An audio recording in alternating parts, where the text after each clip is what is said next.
네. 제가 강의를 조금 꼼꼼하게 하는 편입니다. 그래서 여러분이 수업 시간에 되도록이면 모두 소화할 수 있도록 꼼꼼하게 하는 편이어서 꼼꼼하게 하다 보니까 말이 좀 빠릅니다. 설명하는 내용이 많아가지고 좀 말이 다른 선생님보다는 약간 빠른 편이에요. 그래서 그런 말들이 왜 좀 말이 좀 빠르다라는 이제 건의가 가끔씩 들어와서 좀 천천히 해야지라고 해서 일부러 천천히 하려고 하다 보니까 오히려 더 이상해요. 그래서 원래대로 하겠습니다. 그런데 너무 빠르게 하지는 않을게요. 자, 그러면은, 자, 바로 들어가서요. 자, 제1편에서 우리가 지적법을 먼저 다루게 되는데요. 자, 1편에서는요, 지적에 관한 일반적인 내용이 나오는데, 실제로 시험에 나오는 내용은 별로 없습니다. 그래서 시험에 나올 내용들만 잠깐 체크하고 갈게요. 자, 한 장 넘기면 먼저 책의 구성을 좀 보죠. 그래서 자, 22페이지 보시면 지적제도 개설해서요. 지적제도에 관한 일반적인 내용에 오른쪽 보시면 모든 단원이 이렇습니다. 우리가 꼭 알아야 되는 핵심적인 내용들이 이제 들어가 있고요. 그래서 여러분들이 이 핵심적인 내용은 뒤에 본문을 공부를 하시면은 이제 핵심적인 내용이 들어올 테니까 마지막에는 이제 핵심적인 내용을 가지고 정리하시면 됩니다. 그래 넘기시면은 이제 본론이 나오게 되겠죠. 본격적인 내용이 25페이지부터 나오게 됩니다. 그리고 각 단원이 끝나게 되면은요, 이제 OX 문제들이 있습니다. 그래서 만약에 여러분들이 본문의 내용과 핵심 요점 정리되어 있는 거, 이 내용을 보고서 OX 핵심 체크에 있는 내용을요, 여기서 이걸 다 맞추시면은 이 사람 이분은 완전하게 이해를 하신 것이고, OX 핵심 체크에서 한 8문제 이상만 정확하게 나오셔도 여러분들은 충분히 공부가 되어 있는 것이 됩니다. 그리고 그 다음 문제는요, 이제 기출 문제고 이제 실전 문제가 있는데, 이제 시간이 되시면은 한번 풀어보셔도 되고, 예, 문제들은 이순환 때, 두 번째 볼 때 이때 보셔도 됩니다. 이렇게 구성이 되어 있고요. 그 다음에 맨 뒤에 보시면은 부록이 있습니다. 부록이. 그래서 부록은 480페이지 보시면은요, 그 앞에 보시면은 단원별 핵심 체계도가 있어요. 이것은 공부가 다 끝난 다음에 여러분이 전체적으로 머릿속에서 내가 뭘 배웠느냐 생각을 할 때 이 체계도를 보면서 하나씩 이렇게 틀을 만드시면은 전체적인 이해를 하는데 좀 편하게 될 것입니다. 이게 절차예요. 그러니까 등록해서 공시하는 일련의 절차를 다루고 있기 때문에 큰 흐름을 여러분이 기억하는 것이 중요합니다. 그래서 가끔씩 수업을 하는 과정에서 이 체계도를 가지고 척의 그 틀을 기억하는 것이 중요하기 때문에 이걸 가지고도 이제 가끔씩 공부를 할 겁니다. 그래서 이 부록을 여러분이 잘 이용하시면은 이것을 찢어가지고 가지고 다니면서 한 번씩 보셔도 되고요. 그런데 수업 시간에도 하기 때문에 잊어버리면 안 되고요. 그래서 한 번씩 이렇게 나중에 한번 확인하시면 됩니다. 그래서 이 기본서 한 권으로도요, 여러분이 모든 내용을 요점과 문제, 그 다음에 전체적인 체계 이런 것들을 다 해결할 수 있도록 이제 구성을 하였습니다. 자, 그러면은 본격적으로 이제 지적법에 관한 내용을 보도록 하죠. 자, 25페이지 보시면요. 자, 지적이라고 하는 거 우리가 지적제도부터 다룹니다. 자, 지적이라고 하는 것은 토지를 우리가 부동산 공시법에서 부동산을 다루게 되는데요. 제1편 지적법에서는 토지만을 대상으로 합니다. 그래서 지적 공부만을 다루고요. 건물에 대한 건축물 대장에 관한 내용은 여러분 부동산 공법 시간에 그 건축법에서 나오는 내용이에요. 그래서 제1편은 토지만 다루고 다만 제2편으로 가서 부동산 등기법 시간에는 이제 토지와 건물을 모두 다루게 됩니다. 그래서 등기법이 약간 더 복잡해지는 것이죠. 그래서 지적법은 좀 편합니다. 자, 토지를 지적 공부는 이제 토지 대장 등을 우리는 지적 공부라고 했죠. 토지 대장 등에 등록하여 공시하여 또 관리하는 일련의 제도를 우리는 지적제도로 합니다. 그럼 이때 등록, 공시, 그러니까 지적공부에 등록하여 그 다음 단계로 공시하고 관리하는 여러 이제 단계들을 모두 지적제도로 하는데 그 중에서 가장 중요한 것은 등록이라고 했어요. 어떻게 등록되는지를 알아야 우리가 지적공부를 보고도 뭔 말인지 알 수 있으니까요. 등록이 가장 중요합니다. 그래서 개념 보시면은요. 자, 지적이란 국가기관이 전 국토를 필지 단위로, 여기서 필지라는 것은 토지를 세는 단위입니다. 그래서 필지 단위로 구획하고 토지에 대한 일정한 사항, 즉 토지의 표시. 자, 토지의 표시를 지적공부에 등록하는 것이 주 목적이지만 부수적으로 소유자도 등록을 한다라고 했습니다. 그래서 소유자 등을 지적공부에 등록, 공시, 관리하는 일련의 제도를 말합니다. 자, 그러면은 밑에요. 이제 지적의 3요소 이렇게 있는데요. 가장 중요한 것은 지적의 3요소는 바로 토지를 지적공부에 등록하는 것. 여기 등록이 가장 중요하다라는 거죠. 자, 하나하나 보면요. 이 토지를 지적공부에 등록한다고 했을 때는 이 토지는 국유지이건 공유지이건 사유지이건 전국의 모든 토지를 다 등록합니다. 그러니까 국유지 같은 경우는 우리가 사고 팔 수 있는 토지들이 아닙니다. 사고 팔 수 있는 토지가 아니기 때문에 등기부에는 굳이 등기가 안 돼도 상관이 없어요. 그러나 지적 공부를 두는 이유는 우리가 사고 팔 때 보라는 것이 아니라 국토의 효율적인 이용을 위해서 국가가 자기 목적을 위해서 가지고 있는 것이기 때문에 국유지의 정보도 당연히 알고 있어야 되겠죠. 그래야 국유지, 공유지, 사유지 포함해서 전 국토를 어떻게 이용할 것인가를 다루기 위해서 지적 공부를 만들기 때문에요. 국유지, 사유지, 공유지 그걸 구별하지 않고 전 국토를 모두 지적 공부에 등록을 합니다. 그래서 토지와 관련돼서는요. 세 번째 줄에 또 파란색으로 이렇게 돼 있죠. 이런 부분들이 이제 핵심 단어이기 때문에 잘 기억하시면 되는데 모든 토지를 대상으로 한다라는 겁니다. 그리고 그 밑에는요, 이제 인위적으로 구획된 필지 단위로 이제 필지 단위로 등록을 하는데 이 필지의 개념은 우리가 뒤에서 다시 합니다. 그래서 여기서는 그냥 모든 토지를 등록한다. 모든 토지만 여러분이 기억하시면 되고요. 자, 그러면은 지적 공부에 등록한다라고 했을 때 등록하는 사항은 어떤 사항이 등록되느냐? 우리가 앞에서 다뤘죠, 잠깐. 토지의 표시를 등록을 하고요. 자, 그러면은 토지의 표시에는 그 토지의 소재, 그다음에 지번, 지목, 면적, 경계, 좌표가 됩니다. 이 6가지를 특히 토지의 표시라고 해요. 물론 토지의 정보에는 이 6가지만 있는 것이 아니라 무슨 개별 공시지가라든지 또는 토지의 등급이라든지 이런 것들도 토지의 정보가 되지만은 우리가 특히 토지의 표시라고 했을 때는 이 6가지만을 의미합니다. 그래서 6가지만 기억하시면 되고요. 그리고 부수적으로 소유자도 등록을 한다라고 했습니다. 그래서 등록사항은 이제 토지의 표시와 소유자 이 정도 기억하시면 됩니다. 이것을 지적공부에 등록을 한다는 거죠.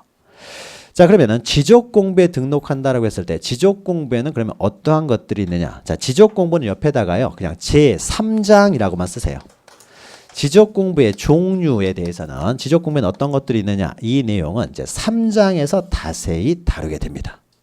그래서 지적공부에는 밑에 그 파란 글씨만 보시면요 이제 가장 대표적인 것이 토지대장, 그 다음에 이제 임야대장, 그리고 공유지연명부, 대지권 등록부, 지적도, 임야도, 경계점 좌표 등록부 이런 등이 있습니다. 이 자세한 내용은 이제 우리가 3장에서 다루고요. 토지대장은 뭐 본 적은 없다고 하더라도 뭐 들은 적은 다 있잖아요. 이런 것들을 지적 공부라고 한다라는 거죠. 그래서 자세한 내용은 이제 뒤에서 다루게 됩니다. 자, 넘기시면 제3절에서요. 지적의 유형들이 있습니다. 여러 가지로 지적 제도를 분류를 하게 되는데 여기에서는요. 거의 시험에 출제가 되지를 않습니다. 그래서 자세히 지금 볼 필요 없고요. 제1장에 있는 내용은 우리가 2장부터 쭉 지적법 전체를 이해하게 되면은 1장의 내용은 이제 개설을 해 놓은 부분이기 때문에 2장부터 다 이해를 하게 되면 1장은 자동적으로 이해가 되는 내용이니까요. 또 시험에 자주 나오지도 않고요. 그래서 지적의 유형과 관련돼서는요. 27페이지 하단에 핵심 다지기, 특히 시험 문제에 출제 가능성이 있다라고 하는 부분들은 이렇게 핵심 다지기로 해서 다시 한번 정리를 해놓고 있는데 핵심 다지기에다가요. 별표 하나만 쳐놓으세요. 이것은 뒤에서 공부를 하다 보면 자연스럽게 알게 되는 내용이니까 시험 문제가 출제 가능성이 만약에 나온다면 요거 하나 정도가 나오는데 이것도 아주 중요한 내용은 아닙니다. 그래서 별표 하나만 치시고 그냥 넘어가셔도 돼요. 뒤에 공부하면 다 이해를 할 수가 있는 내용입니다. 넘어가고요. 지적의 분류는 자 29페이지 보시면은 29페이지 보시면은 이런 지적 제도를 규율하는 법으로서 공간 정보의 구축 및 관리 등에 관한 법률이 있다라는 거죠. 그래서 우리가 앞으로 공부할 내용이 바로 이 법을 이제 다루게 되는데요. 이 법과 관련된 내용에서도요. 시험 문제는 거의 주가 여기 앞에 있는 것은 우리가 앞으로 다룰 내용인데 거기 뭐 의 보시면은 재정 이유나 목적, 그다음에 기본 이념 이런 것들이 시험 문제는 거의 출제가 되는 것은 아니기 때문에요. 그냥 하나만 체크하시죠. 그 목적, 그 양가로 2번의 목적에다가요. 이것도 한 번 출제가 된 적이 있습니다. 한 번. 아마 이것은 20년 만에 한 번 출제가 될까 말까 하는 내용이에요. 그래서 별도 그냥 반개만. 단계만. 그러니까 별표가 하나라는 것은요, 10년에 한 번씩 출제된다는 겁니다. 별표가 반개라는 것은 20년 만에 한 번씩 출제가 되는 거예요. 근데 그 20년이 올해가 될 수도 있기 때문에 그냥 반개만 체크하시는 것이고요. 자, 밑에 있는 기본 이념도요, 여기도 별표를 이제 뭐 반개만 쳐놓으세요. 여기 기본 이념도요, 우리가 뒤에 지적법을 전체 공부하게 되면 이 지적법이 어떻게 구성되어 있구나라는 걸 알 수가 있어요. 그래서 지금 하는 것이 아니라 1순환, 2순환 다 끝난 다음에 그 정도 되면 다 알게 되니까 지적법을 어느 정도 알게 되면 자연스럽게 알게 되는 것이니까 이 정도는 나중에 넘어가고요. 나중에 하고. 자, 넘기시면은요, 3 보시면은 30페이지에 용어의 정의예요. 용어의 정의는 별표란 3개를 쳐놓으세요. 3개를 쳐놓으십시오. 여기서는 이제 시험에 나올 가능성이 있습니다. 10년에 3번은 나온다는 것이죠. 근데 최근에 안 나왔어요. 나올 수가 있는데, 자, 용어의 정의 보시면은 뭐 지적 기준점, 지적 측량, 지적 확정 측량, 오른쪽으로 보시면 여러 가지 측량 나오고, 양가로 6번 보시면 지적 소관청 이렇게 있죠. 지적 소관청.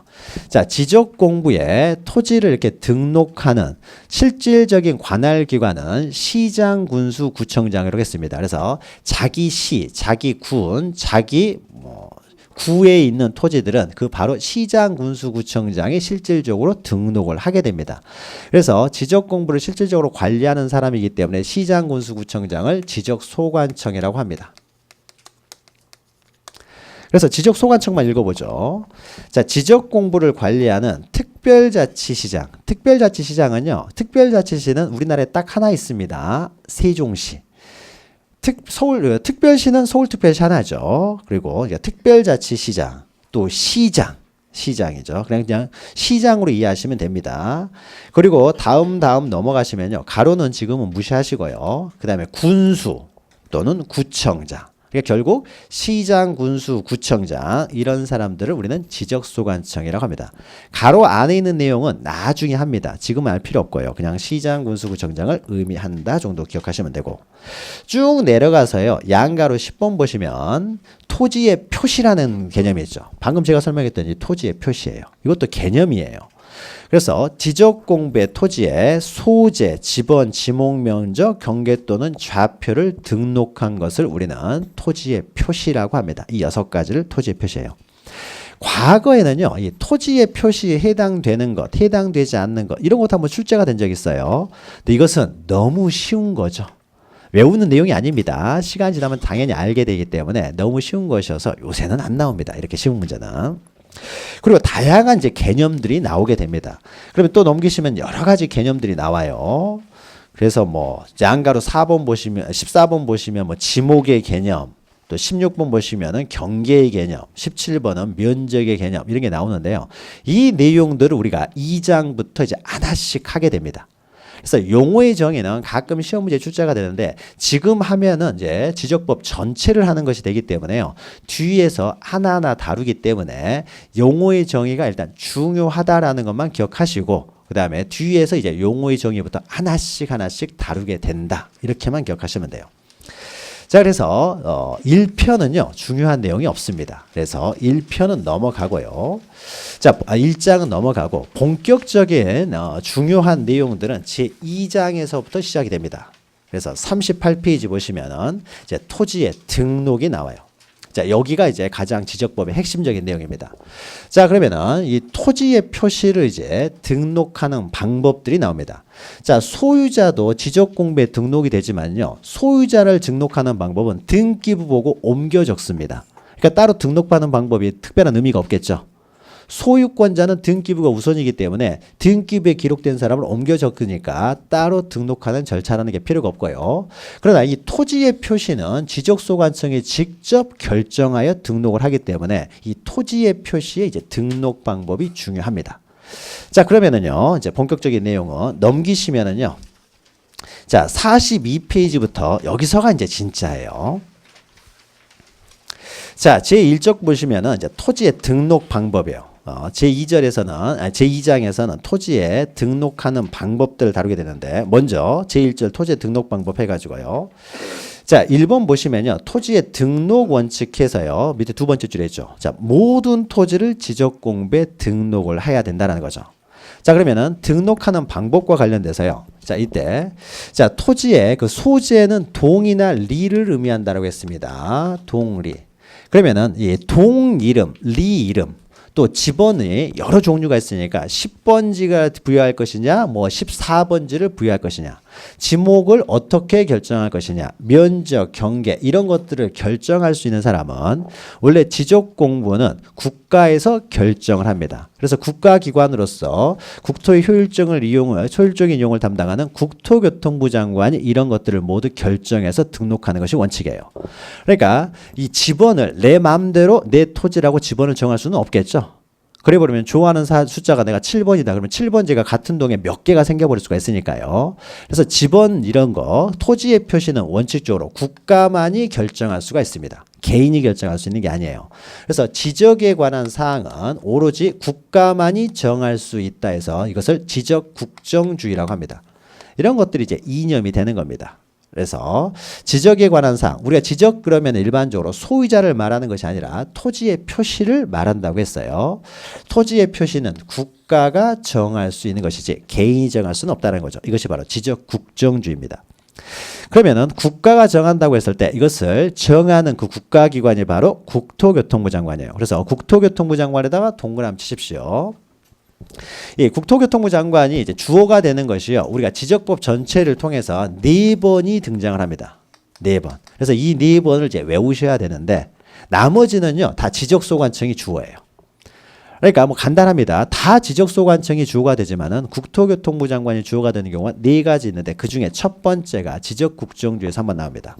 그래서 국토교통부 장관은 모든 토지에 대하여 필지별로 토지를 세는 단위 필지별로 소재, 지번, 지목, 면적, 경계 또는 좌표 등을 조사 측량하여 지적공부에 등록해야 된다. 앞에 조사라는 의미는 뭐냐면요. 실질적으로 자 지적공부는 어떻게 국토를 이용할 것인지에 대한 기준이 되기 때문에요. 지적공부에 등록되어 있는 토지의 표시에 관한 사항은 정확한 내용이 등록되어 있어야 되겠죠. 그래서 그 정확성을 담보하기 위해서 직접 다 조사를 합니다. 그리고 이 면적이나 경계나 좌표 이런 거는 정확한 측정값이 필요하기 때문에 특히 면적을 정할 때는 측량도 한다는 거예요. 정확한 값이 등록이 돼야 되겠죠. 그래야 효율적으로 이용할 수도 있고 과세에 또 표준이 되고 있기 때문에 그래서 조사 측량하여 그래서 실질적으로 다 심사를 합니다. 실질적 심사를 통해서 지적공부에 등록해야 합니다. 이게 지적국정주의고요. 그런데 만약에 국토교통부 장관이 그래서요. 전국에 있는 모든 토지를 다 등록을 했습니다. 남한에 있는 토지 다 등록했어요.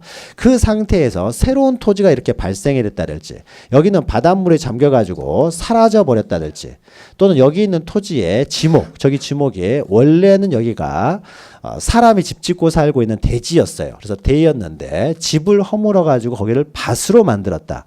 밭은 지목을 전으로 합니다. 그러면 지목이 이렇게 변경이 생겼다랄지, 그러니까 있는 토지가 자 이렇게요. 새로운 토지가 발생하게 되면은 새로운 토지를 새롭게 등록을 해야 되겠죠. 그리고 어떤 토지가 사라졌을 경우에는 그 토지를 이제 말소를 해야 되겠죠. 말소를 하고 또 생기지도 말소되지도 않았지만은 그 자체로 그 토지에 관한 사항들이 이제 변경이 될 수도 있겠죠. 이렇게 새로운 토지에 대해서 새로운 토지의 표시를 새롭게 정한다든지 이렇게 새로이 정한다든지 또는 토지가 세상에서 사라져가지고 그 토지를 지적공부로부터 말소하는 것 또는 뭐 새롭게 정하는 것도 말소하는 것도 아니고 그 상태에서 바로 이렇게 변경되는 것 이런 것들 이 세 가지를 합쳐서요. 우리는 토지의 이동이라고 합니다. 토지의 이동. 이것도 개념이에요. 토지의 이동. 이것을 토지의 이동이라고 합니다. 그럼 이렇게 토지의 이동이 개별적으로 발생하게 되면 그때마다 국토교통부 장관이 다 이것을 지적공부를 열어서 정리를 하다 보면은 국토교통부 장관은 하루 내내 이것만 정리하고 있어야 되겠죠. 하루에도 엄청나게 많은 필지 지목이 바뀔 수가 있잖아요. 따라서 이 업무들을 국토교통부 장관이 직접 다 할 수는 없기 때문에 각 시군구에 있는 토지들에 대해서 이런 변경이 생겼다든지 하는 경우에는 지적소관청, 저기는 지적소관청이 너희들이 결정해가지고 새로운 토지를 정하게 되면 새롭게 지번도 정해야 되겠죠. 이런 것들은 다 지적소관청 너희들이 결정해서 등록하도록 합니다. 등록하도록 해요. 그래서 양가로 2번 보시면 이제 직권 등록주의라는 개념이 나옵니다. 자, 보면은요. 이제 직권 등록주의는 자, 지적 공부에 등록하는 이제 등록 방법을 지금 하고 있어요. 지번, 지목, 면적, 경계 또는 좌표는 이 토지의 이동이 있을 때는 이제 다 등록되어 있는데 이렇게 개별 토지에 대해서 토지의 이동이 발생하면 이때 토지의 이동은요. 우리가 여러분 민법에서 권리의 변동과 이렇게 대응해서 이해하시면 됩니다. 권리가 새롭게 발생하고 변경되고 소멸되는 현상을 권리의 변동이라고 하는 거죠. 그래서 여기서도 토지의 변동, 그 토지의 변동이 권리의 변동과 비슷하잖아요. 새롭게 정하고 새롭게 발생을 하고 말소하고요. 변경되니까 변동이다. 라고 말하고 굉장히 비슷한데 우리가 변동이라고 표현할 때는요. 권리에 대해서는 변동이라고 합니다. 그래서 여기도 토지에 변동해버리면은 토지의 권리가 변동됐다는 것인지 토지의 표시가 변동됐다는 것인지 혼동이 생길 수가 있기 때문에 토지의 표시가 이렇게 새로 정하거나 변경 말소할 때는 변동이라는 말 대신에 이동이라는 단어를 사용합니다. 다르게 바뀌었다라는 겁니다. 다르게 바뀌었다. 변동하고 비슷한 말이라고 생각하시면 돼요. 그러나 우리 지적법에서는 이제 토지의 이동이라고 하지 변동이라고 하지 않습니다. 이런 토지의 이동이 발생하게 되면요. 자, 그러면은 전국토의 정보가 정확하게 지적공부에 등록되어 있어야 되기 때문에 이런 변경사항이 이동사항이 발생하면은 그 이동에 따라서 다시 지적공부를 빨리 정리를 해야 되겠죠. 근데 정리를 하는데 이런 사항들을 지적소관청이 담당한다고 해서 지적소관청에 있는 시장, 군수, 구청장 그 사람들이 관내를 계속 이런 혹시 변동이 있는지 없는지를 보고 다닐 수는 없잖아요. 그래서 이런 지목이 변경됐다는 사실을 가장 먼저 아는 사람은 그 토지의 소유자가 되겠죠. 그래서 빨리빨리 지적 공부를 정리하도록 하기 위해서요. 일단은 그 토지 소유자에게 이 토지 이동이 발생했을 때는 너희들이 빨리빨리 신청하도록 하고 있습니다. 신청하도록 하고 있어요. 그래서 신청에 따라서 빨리빨리 지적 공부를 정리를 합니다. 자, 그래서 토지의 이동이 있을 때는요. 토지 소유자, 가로는 무시하고요. 토지 소유자의 신청을 받아 지적소관청이 결정을 합니다. 그래서 이제 지적소관청이 등장을 하는 거죠. 지적소관청이 처음에 등록할 때는 국토교통부 장관이 전국토를 등록하지만 그 이후에 토지의 이동이 발생하게 되면 토지 이동이 발생하면 이때는 이제 지적소관청이 정리를 한다는 거죠. 정리를. 다만 자, 지목이요. 대에서 전으로 바뀌게 되면요. 세금이 싸지겠죠. 대에는 세금이 많이 나옵니다. 이런 경우는 세금을 적게 내기 위해서 세금을 과세하는 그 기준이 지적 공부니까 토지 소유자가 얼른 신청을 합니다. 세금 적게 내야 되니까 얼른 신청을 해요. 그런데 반대로요. 원래는 밭이었습니다. 밭인데 여기다가 이제 주택을 짓고 삽니다. 그럼 대로 바뀌었어요. 자, 그러면 전에서 대로 바뀌잖아요. 이런 경우는 세금이 늘어나겠죠. 그러면 토지 소유자가 신청을 안 하려고 하겠죠. 세금을 더 많이 내게 될 테니까. 그러면은 토지 소유자가 신청을 하지 않는다고 해서 지적 공부를 정리하지 않으면은 그러면은 지적 공부에 전으로 되어 있기 때문에 여전히 이 사람은 세금을 전으로 부과할 것이냐. 이래서는 안 되겠죠. 지금은 대로 사용되고 있기 때문에 대로 세금을 부과를 해야 되겠죠. 따라서 원칙적으로는 토지 소유자의 신청을 받아서 지적 공부를 정리하지만은 만약에 토지 소유자가 이렇게 바뀌어가지고 신청을 하지 않는다고 하더라도요. 지적소관청에서는 직권으로 정리할 수가 있습니다. 또 직권으로 정리를 해야 되겠죠. 그래서 세금을 대로 부과를 해야 될 테니까요. 그래서 밑에 보시면 다만 해가지고요.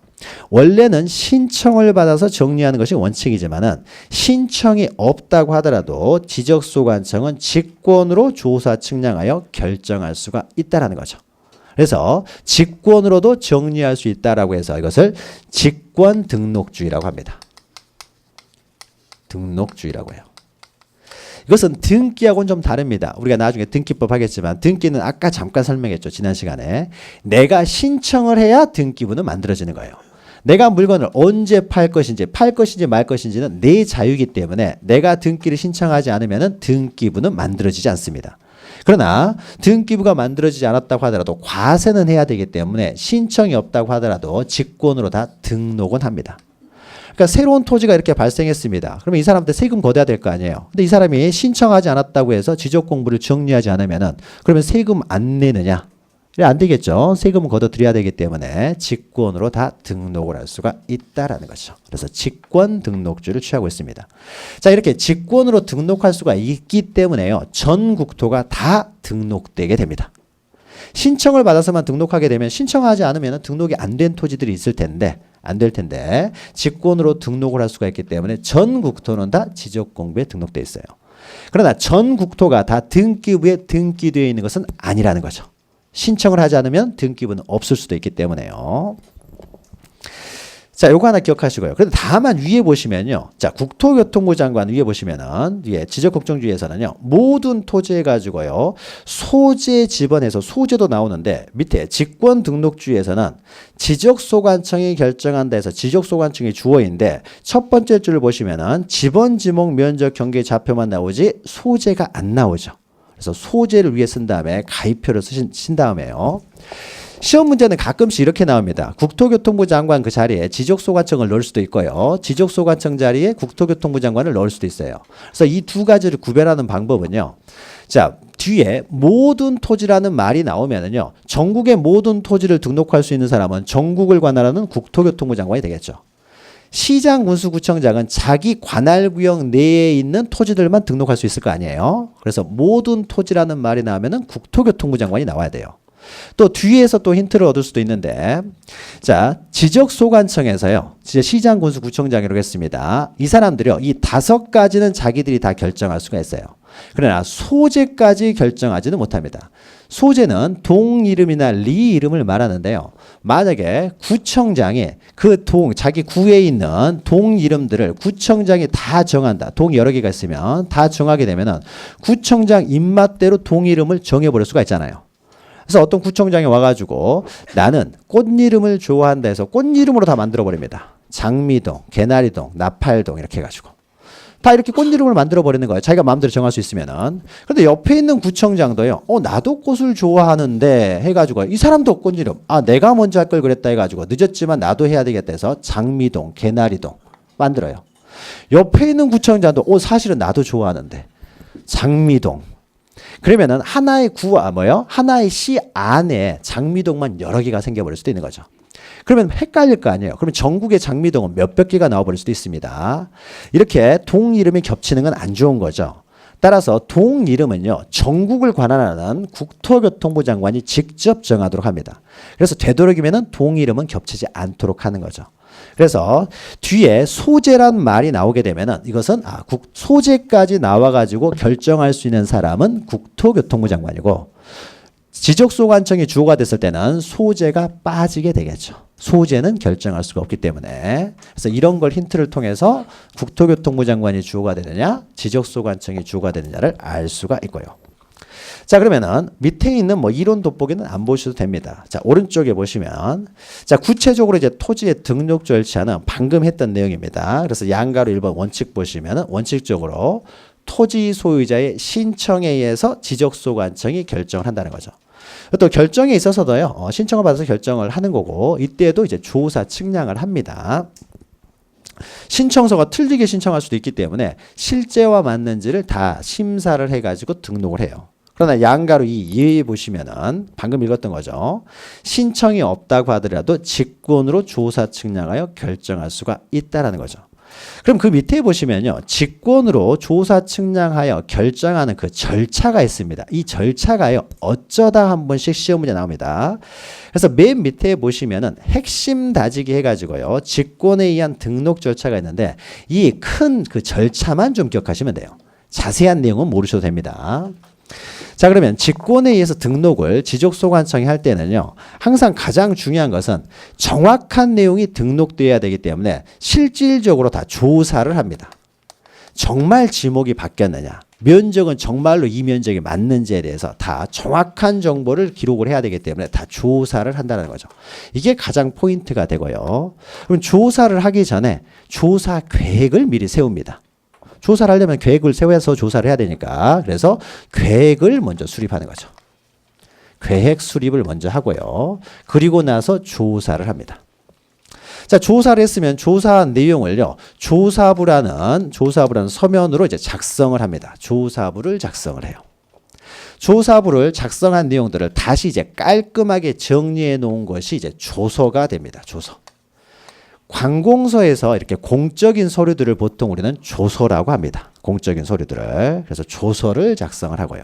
그러면 조서를 가지고 이제 조서 다 이제 조사해가지고 조서까지 작성했기 때문에 조서에 기재된 내용을 그대로 이제 지적공부에 등록하면 되겠죠.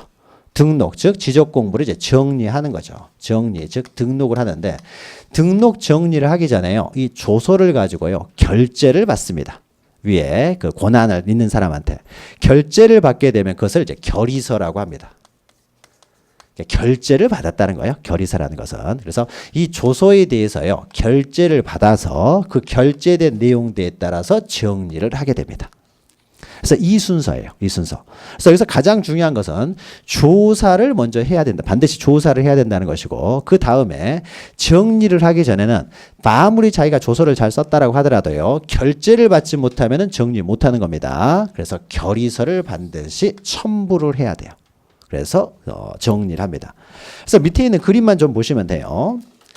자, 그래서 토지 이동, 즉 토지 이동이 발생했을 때 정리를 하는 거기 때문에 토지 이동 현황 조사 계획을 먼저 수립한 다음에요. 그 다음에 토지 이동 현황을 조사하는 거죠. 조사. 조사가 생명입니다. 조사라고. 조사된 내용을 가지고 조사부를 작성을 하고요. 그 조사부에 작성된 내용을 가지고 저는 지금 이렇게 가고 있지만은 책에서는 지금 왼쪽에서 가고 있습니다. 왼쪽에서 이제 조사부를 근거로 조서를 작성하고요. 그 다음에 마지막으로 토지 이동 정리 결의서를 작성을 하고요. 그리고 나서 정리를 한다는 거죠. 마지막에. 그래서 이 순서만 잘 기억하시면 됩니다. 실제 시험에서는 조사부나 조서는 비슷한 서류일 거 아니에요. 그래서 이 둘 중에 하나는 빠지기도 합니다. 그런데 반드시 빠져서는 안 되는 것이 이 두 가지예요. 이 두 가지는 절대 빠지지 않을 것이고요. 이 두 가지는 하나 정도 빠진다고 하더라도 전체적인 큰 흐름이 맞으면 맞는 내용이 되는 거죠. 가끔 이제 출제가 됩니다. 제목만 좀 기억하시면 돼요. 자, 그러면 넘기시면은요. 자, 이러한 방법으로 자, 국가가 결정을 하고 그러나 실제로는 토지 이동이 발생하면 지적소관청에서 이제 결정해서 등록을 하는데 이제 등록을 할 때 그러면 구체적인 지번, 지목, 면적, 경계, 좌표에 등록하는 방법들을 이제 하나씩 다룹니다. 자, 소재는요. 지적소관청이 결정하는 것이 아니라 국토교통부 장관이 직접 법에 의해서 정하기 때문에요. 따로 등록하는 방법을 다루지는 않습니다. 그래서 실질적으로 우리가 등록하는 방법을 다루는 것은 이 5가지만을 다루게 됩니다. 5가지. 이 5가지 등록 방법을 다루게 되는데요. 다만 이 좌표는 굉장히 기술적인 거예요. 정밀하고 정밀하고 기술적이고 복잡합니다. 그래서 우리가 시험으로 다룰 수 있는 내용은 아니다라고 해서요. 실질적으로 토지를 지적공부에 등록하는 방법과 관련돼서는 이 4가지만을 우리가 앞으로 다루게 됩니다. 4가지만을. 5가지를 지적소관청이 결정할 수 있지만 이것은 우리가 수업 시간에 다루지 않을 뿐이에요. 그래서 4가지의 이제 등록 방법을 하나하나 다루게 됩니다. 자, 그래서 넘기시면은 등록 방법이 하나 나오는데요. 먼저 동그라미 3번 보시면은 44페이지죠. 3번 보시면은 토지를 이렇게 지번, 지목, 면적, 경계, 좌표를 등록할 때는 필지마다 등록을 해야 되겠죠. 필지마다 지번이 틀릴 거 아니에요? 따라서 토지를 세는 단위가 이제 필지가 되고요. 등록을 할 때는 이제 필지 단위로 등록을 하게 되겠죠. 필지 단위로. 그래서 필지라는 개념이 나옵니다. 토지의 등록 단위가 돼요. 자, 양가로 1번 보시면요. 필지에 의해 가지고 개념만 보시면 돼요. 세 번째 줄 보시면 또 파란색으로 되어 있죠. 토지를 지적공부에 등록하는 단위가 필지입니다. 그래서 필지별로 등록을 한다라는 거죠. 그리고 이 필지는요. 밑에 보시면은 인위적으로 구획이 됩니다. 자, 예를 들면은요.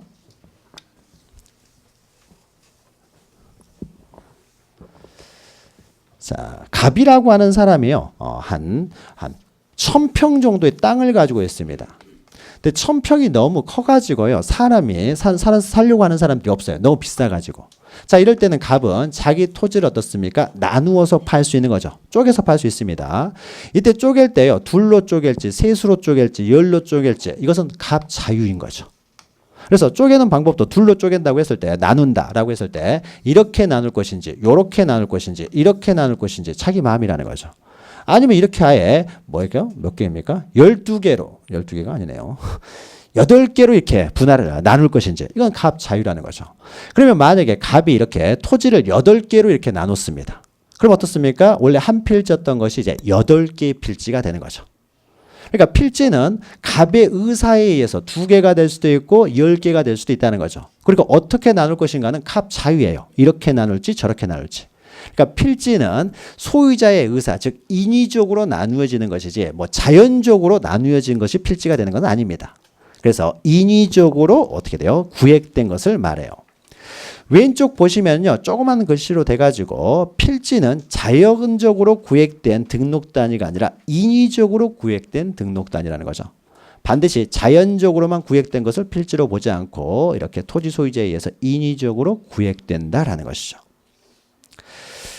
자, 그러면은 필지를 개념을 보았고요. 필지별로 등록을 하는데, 자, 필지마다 등록을 한다라고 했을 때요. 양가 2번 보시면은 일정한 경우에는요. 한 필지가 될 수 없는 경우가 있습니다. 자, 필지마다 등록을 한다는 것은 한 필지 한 필지 한 필지마다 등록을 하는데 어떤 토지는요. 한 필지로 될 수 없는 토지들이 있어요. 그래서 한 필지가 되기 위한 요건이 있습니다. 양가로 2번에.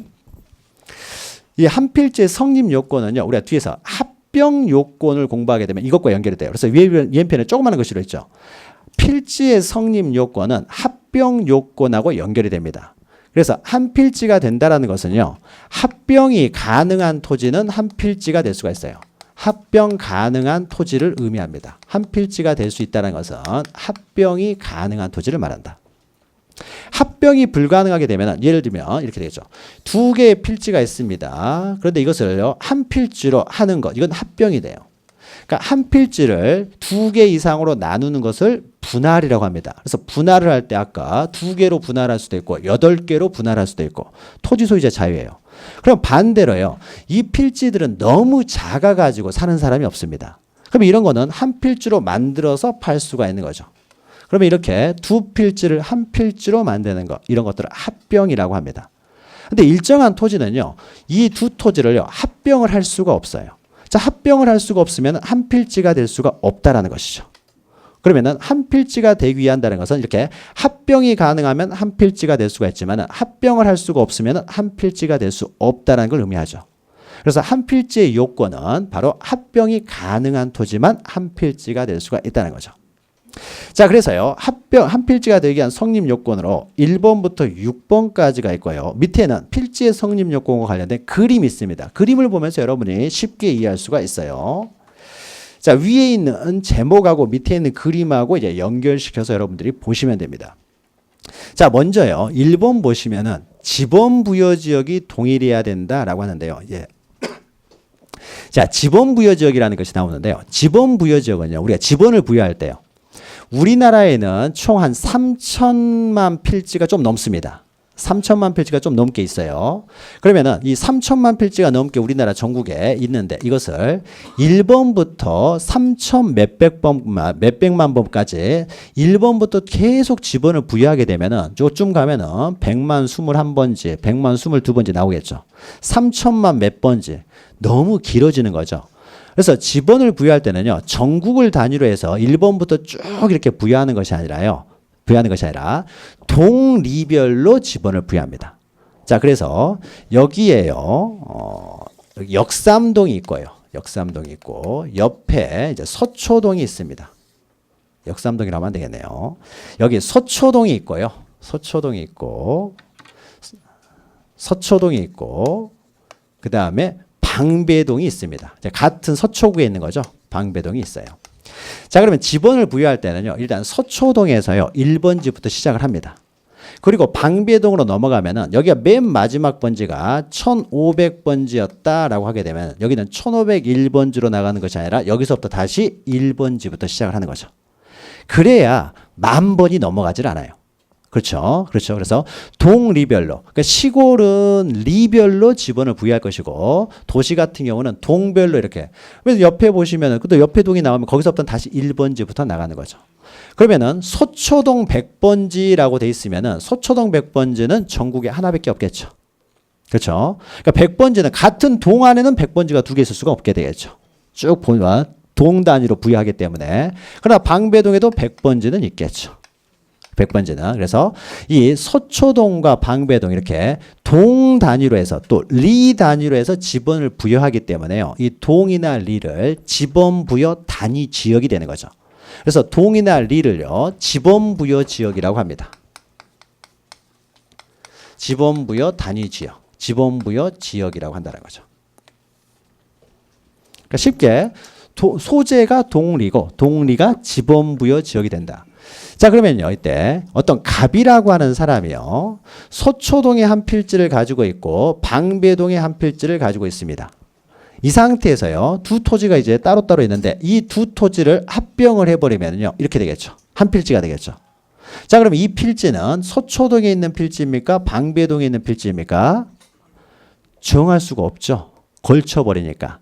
따라서 이렇게 서로 붙어 있다라고 하더라도요, 서초동에 있는 토지하고 방배동에 있는 토지는요, 한 필지로 합병을 못 합니다. 그러니까 이 두 토지는 어떻습니까? 한 필지가 될 수가 없다라는 거죠. 한 필지가. 자, 그래서 밑에 그림 있죠. 여기는 역삼동 서초동이네요. 자, 역삼동 서초동도 마찬가지가 되겠죠. 그래서 이 두 토지가요, 동이 다르면은요, 합병을 못 해요. 그래서 이 두 토지는 한 필지가 될 수가 없다는 거죠. 동이 다르면 한 필지가 될 수가 없다. 그 다음에 동그라미 2번 보시면은요, 이제 소유자가 동일해야 된다. 자, 그러면은 요 필지도 역삼동 필지고 이 토지도 역삼동 필지입니다. 그러면은 동이 같기 때문에 이건 합병이 가능하겠죠. 근데 소유자가요, 이 토지는 갑이 소유하는데 이 토지는 을이 소유하고 있는 토지입니다. 만약에 이것을요, 합병을 해버리면은 한 필지가 돼버리겠죠. 그러면 한 필지의 일부는 갑이 소유하고 이 한 필지의 이 일부는 또 을이 소유하는 것이 되겠죠. 자, 한 필지의 일부는요, 소유권 등기를 못 합니다. 우리가 나중에 이제 민법에서도 다룰 것이고 등기법에서도 다룰 텐데, 한 필지의 일부에 대해서는 소유권 등기를 못 해요. 소유권 등기를 못 하기 때문에 이걸 한 필지로 할 수가 없다는 거죠. 필지가 되면 이것을 또 등기부에 기록을 해야 되는데 등기부에는 이걸 기록을 못 한다는 거죠. 그러니까 등기부에 기록할 수 없는 것들은 지적공부에도 기록을 못 합니다.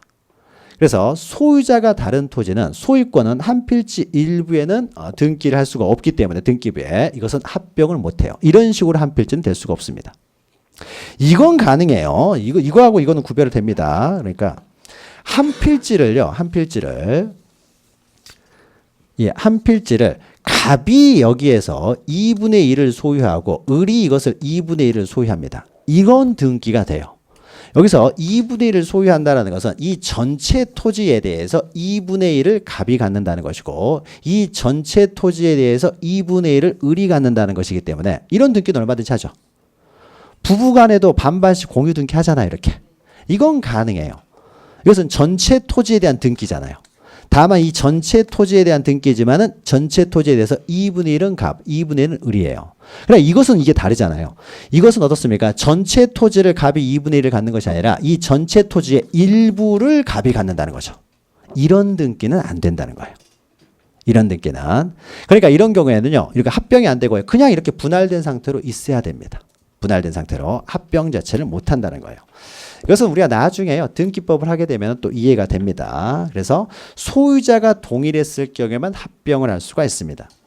자, 이것과 비슷한 것이요. 자, 6번을 보죠. 6번을. 등기 여부에 동일했는데 이것도 마찬가지예요. 자, 그러면 이것도 갑이 소유하고요. 이 토지도 갑이 소유합니다. 두 토지를 모두 갑이 소유하면 소유자가 동일하기 때문에 이것은 합병을 하게 되면 어떻습니까? 전체 토지를 갑이 소유하는 것이 되겠죠. 이렇게는 합병이 가능하겠죠. 이것도 갑이 소유, 이것도 갑이 소유. 전체 토지를 갑이 소유하잖아요. 갑은 일부를 소유하는 게 아니죠. 전체 토지를 갑이 소유하기 때문에 이런 경우는 합병이 돼요. 즉 소유자가 동일하면 합병이 되는데 문제는요. 이 갑의 토지, 요 토지는요. 그러니까 뭐 100번지, 101번지라고 하면은 요 토지는 등기가 되어 있습니다. 그런데 갑이 또 다리 가지고 있는 101번지는 등기가 안 돼 있는 토지예요. 자, 등기는 돼 있는 토지도 있고 안 돼 있는 토지도 있을 수도 있다고 했죠. 그러니까 이 토지에 대해서는 갑이 등기 신청을 해가지고 갑 앞으로 등기가 돼 있어요. 근데 이 토지는 갑이 자기가 등기를 신청을 안 했습니다. 안 해서 아직 등기가 안 돼 있는 토지예요. 그러면 등기된 토지하고 등기 안 된 토지를 합병을 해버리면 이렇게 되겠죠. 결국 이 토지에 대해서 등기는 이 토지, 전체 토지에 대해서 일부에 대해서만 등기가 되는 것이 되잖아요. 그런데 한 필지 토지의 일부에 대해서는 소유권 등기를 할 수가 없다는 거죠.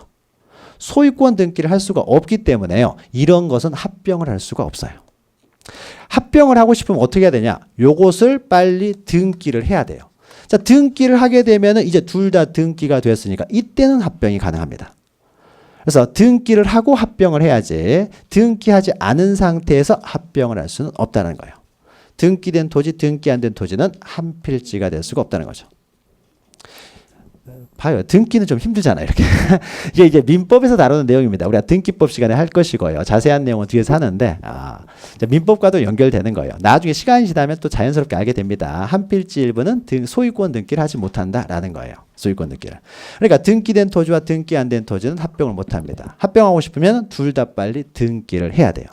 그런데 만약에 둘 다 등기가 안 돼 있으면 어떻게 하겠습니까? 이것도 등기가 안 돼 있고 둘 다 등기가 안 돼 있어요. 이런 경우에는요. 합병을 한다고 하더라도 아무 이상이 없죠. 합병을 한다고 해서 한 필지 일부에만 등기가 되는 게 아니잖아요. 둘 다 어차피 등기가 안 돼 있으니까. 따라서 둘 다 등기가 되어 있든지 둘 다 등기가 안 돼 있을 경우에는 한 필지로 합병을 할 수가 있습니다. 그러나 하나는 등기되고 하나는 등기 안 돼 있으면 합병을 못 한다라는 거예요. 그래서 등기 여부가 동일해야 된다라는 겁니다. 등기 여부가. 그 다음에는 한 4번을 보죠. 4번을. 이제 집안이 연속돼야 된다. 만약에 그러면 둘 다 등기가 되어 있습니다. 둘 다 갑 앞으로 이제 등기가 되어 있어요. 이 토지도 갑 앞으로 등기가 되어 있고 이 토지도 갑 앞으로 등기가 되어 있어요. 그런데 갑이 가지고 있는 이 토지는 여기에 있고요. 갑이 또 다르게 가지고 있는 이 토지는 여기에 있습니다. 그리고 이 사이에는요. 을이 가지고 있는 토지가 여기 있습니다. 소유자가 틀리는 중간에 딴 토지가 있다는 거죠. 이 두 개의 토지를 합병할 수 있느냐? 이것은 연속이 안 돼 있기 때문에 합병을 못 하게 되겠죠. 집안 연속이 안 돼 있으니까. 그러니까 갑이 여기에 토지를 가지고 있고 여기에 토지를 가지고 있는데 이 사이에 도로가 지나가고 있다든지 아니면 강이 흐르고 있다든지 그러면 소유자가 같다고 하더라도 이것 한 필지가 될 수가 없죠. 연결이 안 돼 있으니까. 그래서 이 네 번째 있죠. 집안이 연속돼야 된다는 거죠. 서로 붙어 있어야 된다는 거죠. 그래야 합병이 되는 것이지 떨어져 있는 토지, 여기에 있는 토지하고 여기에 있는 토지를 어떻게 합병을 합니까? 합병을 할 수가 없다는 거죠. 당연한 것이고요. 그 다음에 5번에 보시면요. 이제 축척이 동일해야 된다라고 하는 것이 있는데요. 자, 축척은요. 우리가 지도 보면 항상 축척이 있는 거죠. 자, 실제 토지가요. 이렇게 생겼습니다. 이게 한 100평짜리 토지가 하나가 있고 또 옆에 100평짜리 토지가 하나가 있어요. 자, 이런 토지들을요, 이제 지도로 옮깁니다. 이런 토지들을 옮겨놓은 지도를 우리는 지적도 임야도라고 해요. 그러니까 도면으로 옮기는 거죠. 실제 토지를. 지적도 임야도는요, 우리가 책을 통해서 보면 우리가 나중에 할 텐데요. 몇 페이지에 있냐면요. 자, 97페이지를 보시면은요, 지적도의 견본이 있습니다. 지적도. 97페이지. 이렇게 생겼어요. 지적도가. 그러니까 실제 토지들을 어떻습니까? 이런 식으로 지도화 만들어 놨다는 거죠. 그래서 도면화 시켜 놓은 거죠. 이런 것을 이제 지적도라고 합니다. 그래서 이제 이 경계 이렇게 되어 있는 거죠. 이게 한 필지가 경계가 이렇게 생겼다는 것을 말하는 것이죠.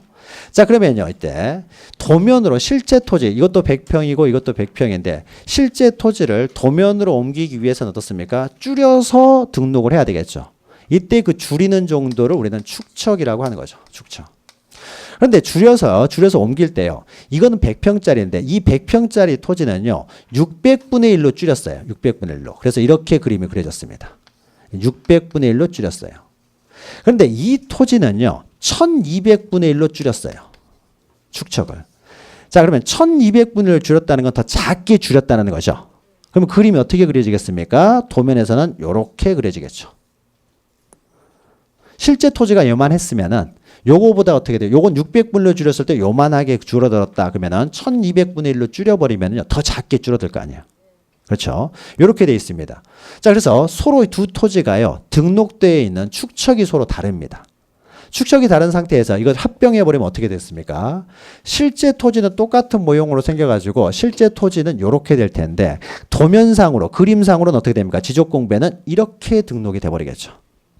그러니까 도면상에 이 그림이 적극적으로 왜곡시켜버리잖아요. 실제 토지는 이렇게 안 생겼는데 이렇게 그려져 버리잖아요. 따라서 이 두 토지가 등록되어 있는 축척이 이렇게 다르면요. 합병을 할 수가 없다는 거죠. 합병을 해버리면 이렇게 그려질 수밖에 없으니까. 따라서 합병을 하고 싶으면 어떻게 해야 되냐? 마찬가지예요.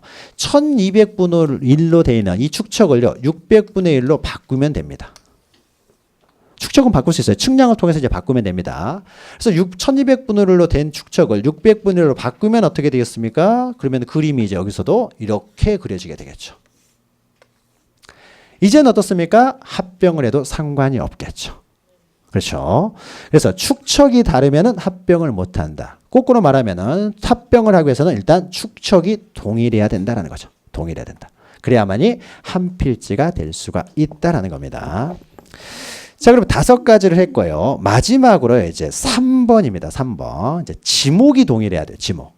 자, 지목은요, 또 가장 의미를 갖는 것이 과세의 표준이 됩니다. 지목이 무엇이냐에 따라서. 그래서 만약에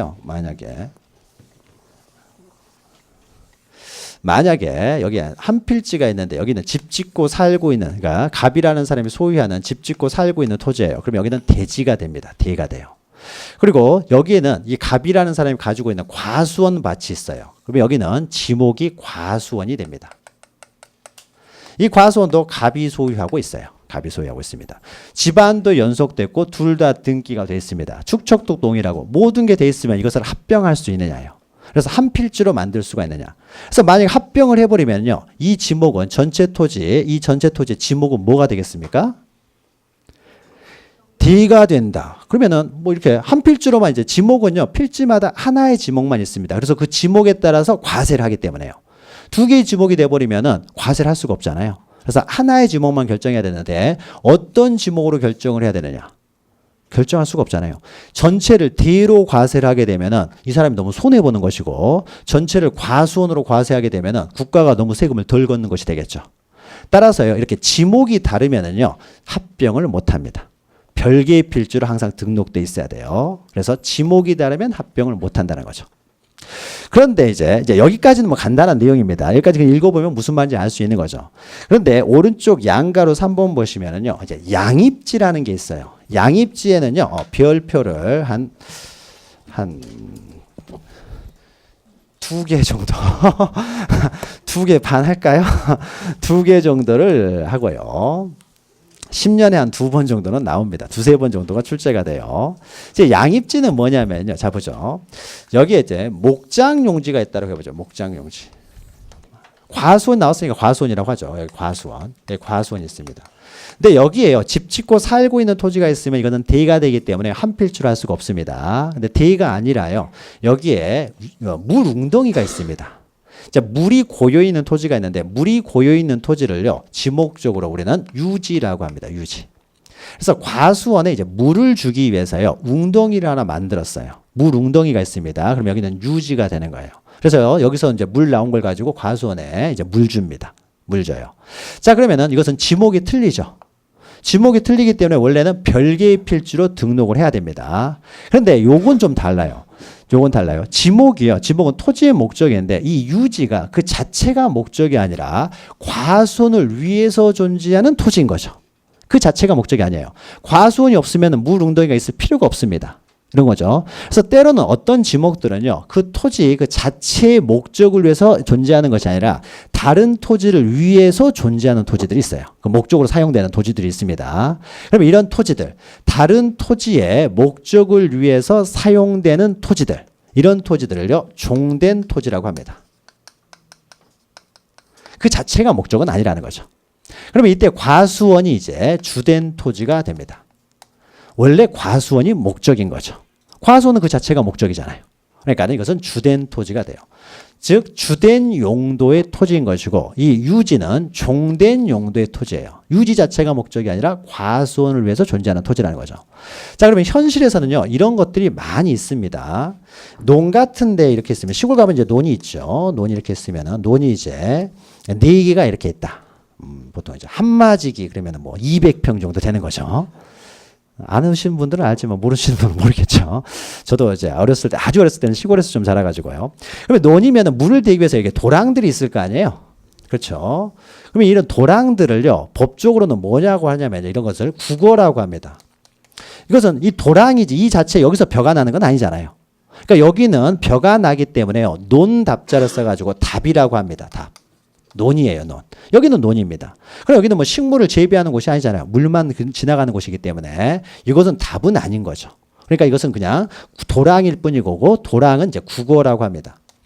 자, 그러면 이 국어라고 하는 것은요, 답을 위해서 존재하는 것이지 그 자체가 목적은 아니잖아요. 논이 사라지면 이것도 필요 없어지는 것이죠.